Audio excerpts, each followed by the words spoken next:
अवधूत चिंतन श्री गुरुदेव दत्त श्री स्वामी समर्थ। तुम्हा सगळ्यांचं स्वामी श्रद्धा चॅनलवर खूप खूप मनापासून स्वागत। आजच्या व्हिडिओमध्ये आपण खूप सुंदर सेवा बघणार आहोत लक्ष्मी प्राप्तीसाठी, आणि ही सेवा आपल्याला गुरु पुष्यामृत योगावर करायची आहे। अतिशय प्रभावी अशी सेवा आहे आणि अनेक जणांनी या सेवेचा अनुभव घेतलेला आहे। बऱ्याच जणांनी ही सेवा केलेली आहे आणि त्याचा अनुभव घेतलेला आहे।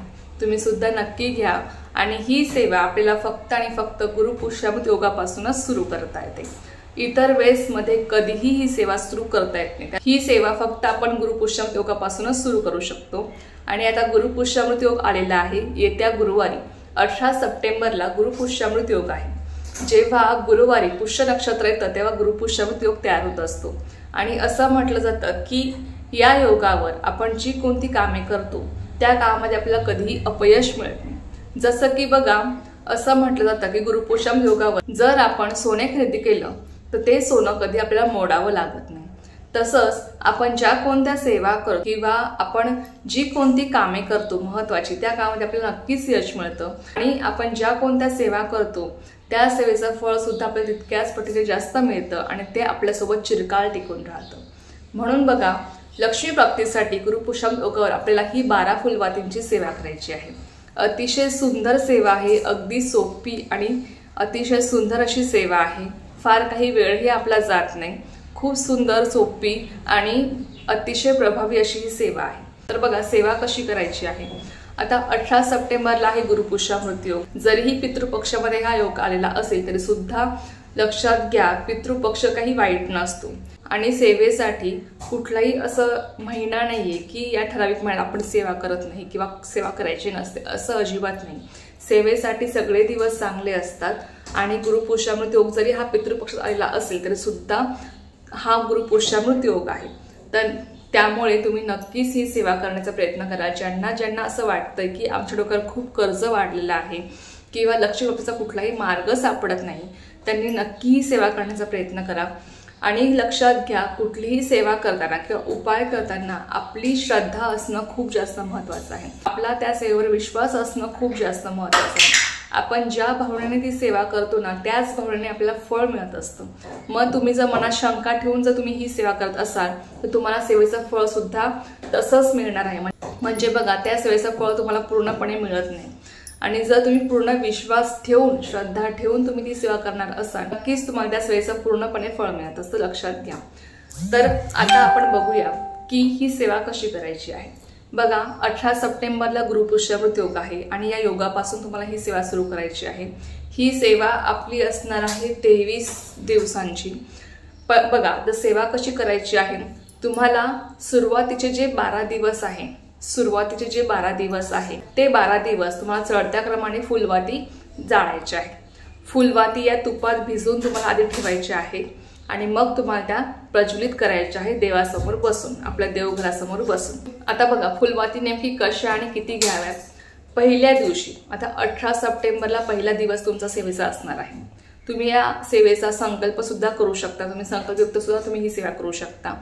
18 सप्टेंबरला तुमचा पहिला दिवस असणार आहे, त्यामुळे पहिल्या दिवशी तुम्हाला 1 फुलवात घ्यायची आहे।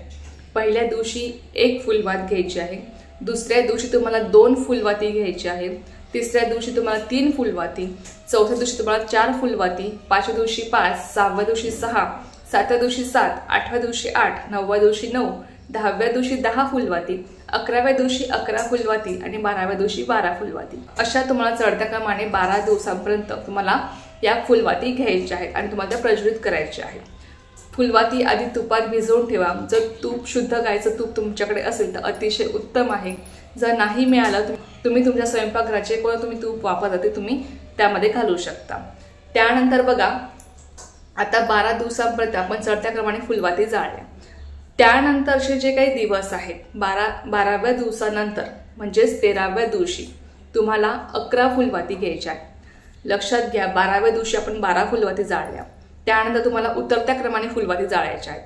13व्या दिवशी तुम्हाला 11 फुलवाती, 14व्या दिवशी तुम्हाला 10 फुलवाती, 15व्या दिवशी तुम्हाला 9 फुलवाती, 16व्या दिवशी तुम्हाला 8 फुलवाती, 17व्या दिवशी तुम्हाला 7 फुलवाती, 18व्या दिवशी तुम्हाला 6 फुलवाती, 19व्या दिवशी तुम्हाला 5 फुलवाती, 20व्या दिवशी तुम्हाला 4 फुलवाती 21व्या दिवशी तुम्हाला 3 फुलवाती, 22व्या दिवशी 2 आणि 23व्या दिवशी तुम्हाला 1 फुलवात तुम्हाला जाळायची आहे। तर अशा तुम्हाला उतरत्या क्रमाने तुम्हाला या फुलवाती नंतर जाळायच्या आहेत। बघा, आता फुलवाती प्रज्वलित करायच्या आणि झालं असं होत नाही, तर तुम्हाला सेवा पण करायची असते। जेव्हा तुम्ही फुलवाती जाळता, आता बघा तुम्हाला हा प्रश्न पडला असेल की ही सेवा नेमकी दिवसभरामध्ये कधी करावी। तुम्ही सकाळ, दुपार, संध्याकाळ जेव्हा तुम्हाला वेळ मिळतो तेव्हा तुम्ही ही सेवा करू शकता, काहीच हरकत नाही। बघा, सकाळ, दुपार, संध्याकाळ तुम्ही कधीही ही सेवा करू शकता, तुम्हाला जेव्हा वेळ मिळतो तेव्हा। पण लक्षात घ्या, तुम्हाला पहिल्या दिवशी ज्या वेळेस तुम्ही ही सेवा करणार ना, म्हणजे तुम्ही सकाळी करणार, दुपारी करणार किंवा संध्याकाळी करणार, मला ज्या वेळेला ही सेवा करणार त्याच वेळेला तुम्हाला इतर दिवशी पण तुम्हाला ही सेवा करायला बसायचं आहे। तुमची वेळ तुम्ही चुकवू नका। 5-10 मिनिटं इकडे तिकडे झाले तर चालतील, पण जास्त वेळ करू नका। कारण की कसं असतं ना, आपण ज्या वेळेला ठराविक वेळेला आपण जेव्हा सेवा करायला बसतो तेव्हा त्या सेवेची जी काही एनर्जी आहे किंवा ते जे काही पॉझिटिव्ह वाईब्स आहेत ते आपल्याला तेवढे जास्त मिळत असतात। तर तुम्हाला संपूर्ण दिवस त्याच वेळेला तुम्हाला सेवा करायची आहे। त्यानंतर बघा, जेव्हा तुम्ही फुलवाती जाळता, सगळ्यात प्रथम तुम्हाला फुलवाती कशामध्ये जाळायची आहेत, त्यासाठी तुम्ही चांदीची निरंजन घेऊ शकता। अतिशय उत्तम आहे जर तुमच्याकडे चांदीची निरंजन असेल तर। तुमच्याकडे जर नसेल, तुम्ही गुरुपुषम योगावर चांदीची निरंजन तुम्ही खरेदी करून आणू शकता आणि त्या निरंजनमध्ये तुम्ही या फुलवाती जाळू शकता। जर तुम्हाला शक्य नसेल चांदीची निरंजन घेणं, तुम्ही पंतीमध्ये सुद्धा या फुलवाती जाळू शकता, काहीच हरकत नाही। शेवटी आपली श्रद्धा महत्वाची असते, आपली सेवा महत्वाची असते। आता बघा, जेव्हा आपण फुलवाती जाळायला बसतो, म्हणजे जेव्हा आपण प्रज्वलित करतो, तेव्हा आपल्याला कोणत्या सेवा करायच्या असतात। सगळ्यात प्रथम तुम्हाला 1 माळ श्री स्वामी समर्थ मंत्र म्हणायचा आहे। त्यानंतर तुम्हाला 99 मंत्र ओम ऐं ह्रीं क्लीं चामुंडाविचे या 99 मंत्रात तुम्हाला 1 माळ घ्यायची आहे। त्यानंतर तुम्हाला 1 वेळेस श्री सूक्त पठण करायचं आहे। त्यानंतर तुम्हाला फलश्रुती सुद्धा पठण करायची आहे, लक्षात घ्या। त्यानंतर तुम्हाला 1 वेळेस व्यंकटेश स्तोत्र पठण करायचं आहे। त्यानंतर तुम्हाला विष्णू गायत्री मंत्र ओम नारायणाय विद्महे वासुदेवाय धीमहि तन्नो विष्णु प्रचोदयात्। त्यानंतर तुम्हाला लक्ष्मी गायत्री मंत्र ओम महालक्ष्मीचे विद्महे विष्णु पत्नीचे धीमहि तन्नो लक्ष्मी प्रचोदयात्। त्यानंतर कुबेर मंत्र ओम वैष्णवाय स्वाहा ओम श्रीं ओम ह्रीं श्रीं ह्रीं क्लीं श्रीं क्लीं श्रीं वित्तेश्वराय नमः। हे जे काही मंत्र आहेत तुम्ही 24 वेळेस किंवा 16 वेळेस तुम्ही पठण करू शकता। तुम्हाला सेवा समजली असेलच। सगळ्यात प्रथम श्री स्वामी समर्थ मंत्र 1 माळ, 1 माळ 99 मंत्र, त्यानंतर श्री सूक्त 1 वेळेस व्यंकटेश स्तोत्र, त्यानंतर लक्ष्मी गायत्री मंत्र, विष्णू गायत्री मंत्र आणि कुबेर मंत्र। हे जे काही मंत्र आहे तुम्ही 24 वेळेस किंवा 16 वेळेस तुम्ही पठण करू शकता। ही सेवा तुम्हाला या वाती प्रज्वलित केल्यानंतर तुम्हाला करायची आहे, लक्षात घ्या।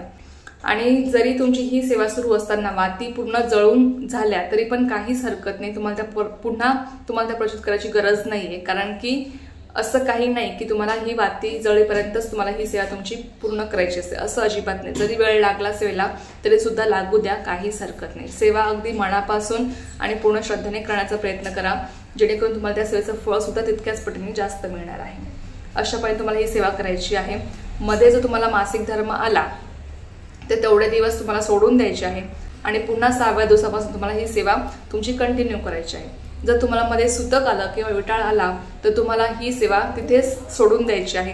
जेव्हा आता गुरुपुषमत योग येईल, मला तरी वाटतं की या वर्षात तरी आता गुरुपुषमत योग नाहीये, पुढच्या वर्षीच तो असणार आहे।